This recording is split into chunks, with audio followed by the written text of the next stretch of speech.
ये कहानी है उस समय की जब भारत अंग्रेजी शासन के अधीन था, जब नमक जैसी साधारण वस्तु पर भी कर लगाया जाता था और जब ईमानदारी सबसे कठिन रास्ता माना जाता था।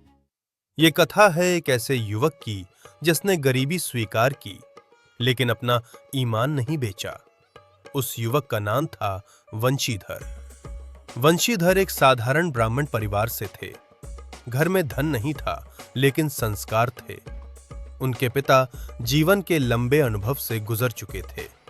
उन्होंने गरीबी देखी थी, संघर्ष देखा था और दुनिया की चाल भी समझी थी। एक दिन पिता ने वंशीधर को अपने पास बैठाया। बेटा, अब तुम नौकरी पर जा रहे हो। याद रखना, वेतन से घर नहीं चलता, ऊपरी आमदनी ही असली कमाई है। वंशीधर शांत बैठे रहे। पिता ने फिर कहा, दुनिया ईमान से नहीं चलती बेटा, थोड़ी समझदारी रखो। वंशीधर ने धीरे से उत्तर दिया, पिताजी, मैं कोशिश करूंगा कि आपको कभी शर्मिंदा ना होना पड़े। पिता मुस्कुराए, लेकिन उनके मन में आशंका थी। कुछ ही दिनों में नियुक्ति पत्र आया। वंशीधर को नमक विभाग में दरोगा बना दिया गया। गांव में खुशी थी, घर में मिठाई बटी, लेकिन वंशीधर के मन में एक ही संकल्प था, मैं अपना कर्तव्य निभाऊंगा। पहली ही रात ड्यूटी पर थे। रात गहरी थी, आसमान में बादल थे, ठंडी हवा बह रही थी। तभी एक सिपाही दौड़ता हुआ आया। हुजूर, खबर है कि पंडित अलोपी दीन नमक लेकर जा रहे हैं, बिना कर दिए। पंडित अलोपी दीन इलाके के सबसे प्रभावशाली और धनवान व्यक्ति। वंशीधर ने तुरंत आदेश दिया, चलो रास्ता रोकते हैं। अंधेरी सड़क पर बैलगाड़ियां बढ़ रही थीं। गाड़ियां रोक दो, वंशीधर की आवाज गूंजी। तलाशी शुरू हुई। बोरियों में नमक भरा था।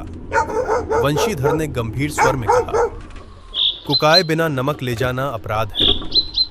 पंडित अलोपी दीन मुस्कुराए, दरोगा जी, आप नए लगते हैं। उन्होंने एक थैली निकाली। ये लीजिए, 100 रुपए।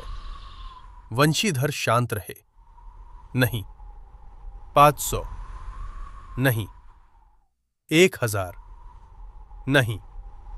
पंडित जी की आवाज थोड़ी कठोर हुई। जितना कहो उतना दे दूंगा। वंशीधर ने दृढ़ स्वर में कहा, मैं सरकारी कर्मचारी हूं, मेरा कर्तव्य बिकाऊ नहीं है। और उसी क्षण उन्होंने आदेश दिया, इन्हें गिरफ्तार करो। अगले दिन अदालत में भीड़ उमड़ पड़ी। एक तरफ धन और प्रभाव, दूसरी तरफ ईमानदार दरोगा। गवाह बुलाए गए। कुछ गवाहों ने बयान बदले। कुछ ने कहा, हमें कुछ पता नहीं। वकील ने दलील दी, ये नौजवान जोश में है, इसने प्रतिष्ठित व्यक्ति का अपमान किया है। वंशीधर ने बस इतना कहा, मैंने अपना कर्तव्य निभाया है। फैसला आया, संदेह का लाभ दिया जाता है। पंडित अलोपी दीन निर्दोष घोषित कर दिए गए। लेकिन कहानी यहीं खत्म नहीं हुई। उल्टा दोष वंशीधर पर लगा। आपने कठोरता दिखाई, आपने सीमा पार की। आदेश आया, आपको सेवा से बर्खास्त किया जाता है। वंशीधर ने चुपचाप आदेश स्वीकार किया। घर लौटे। पिता ने पूछा, क्या हुआ बेटा? वंशीधर ने पत्र दे दिया। पिता ने पढ़ा। आंखों में निराशा भर आई। मैंने कहा था बेटा, ईमानदारी से घर नहीं चलता। वंशीधर ने शांत स्वर में कहा, पर आत्मा भी तो जलनी नहीं चाहिए पिताजी। घर में सन्नाटा छा गया। कुछ दिन बीत गए। एक सुबह दरवाजे पर दस्तक हुई। दरवाजा खोला गया। सामने पंडित अलोपी दीन खड़े थे। पिता चौंक गए। पंडित जी अंदर आए। उन्होंने वंशीधर की ओर देखा और कहा, दरोगा जी, मैंने जीवन में बहुत लोगों को खरीदा है, लेकिन आप नहीं बिके। मैंने पहली बार किसी में सच्चा चरित्र देखा है। मुझे ऐसे ही व्यक्ति की आवश्यकता है जो मेरे व्यापार को ईमानदारी से संभाले। अगर आप स्वीकार करें तो मेरे पूरे व्यापार के प्रबंधक बन जाइए। घर में सन्नाटा। पिता की आंखें भर आईं। वंशीधर ने नम्रता से सिर झुका लिया।